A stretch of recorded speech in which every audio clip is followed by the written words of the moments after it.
રાધનપુર તાલુકાના અલ્હાબાદ ગામે તાલુકા કક્ષાના ધ્વજવંદન કાર્યક્રમની હર્ષોલ્લાસભેર ઉજવણી કરવામાં આવી. પાટણ જિલ્લાના રાધનપુર તાલુકા કક્ષાના 78મા સ્વાતંત્ર્ય પર્વની ઉજવણી અલ્હાબાદ પ્રાથમિક અને માધ્યમિક શાળા ખાતે આનબાન અને શાનથી હર્ષ ઉલ્લાસભેર ઉજવણી કરવામાં આવી. રાધનપુર પ્રાંત અધિકારી શ્રીના હસ્તે દેશભક્તિમય માહોલ સાથે ધ્વજવંદન કરવામાં આવ્યું હતું.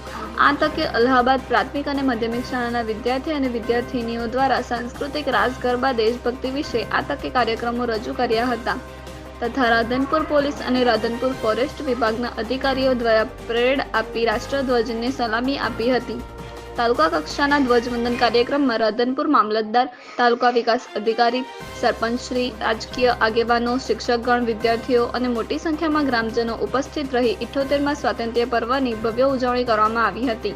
ભારત દર્શન ન્યૂઝ, અલ્હાબાદ, ગુજરાત. આજ રોજ અલ્હાબાદ પ્રાથમિક શાળા અને માધ્યમિક શાળાના પરિસરમાં તાલુકા કક્ષાનો 15મી ઓગસ્ટનો કાર્યક્રમ ઉજવણી કરવામાં આવી. ખૂબ સરસ રીતે તાલુકા કક્ષાની કાર્યક્રમની ઉજવણી થઈ. તેમાં તાલુકાના તમામ વિભાગના અધિકારીઓ હાજર રહ્યા અને ઉત્સાહભેર ગામ લોકોએ પણ ભાગ લીધો. ખૂબ સરસ રીતે કામગીરી કરવામાં આવી અને ખૂબ સરસ રીતે કાર્યક્રમની ઉજવણી કરવામાં આવી. હું પ્રજાપતિ લક્ષ્મી પ્રહલાદભાઈ, પ્રાથમિક શાળા આચાર્ય.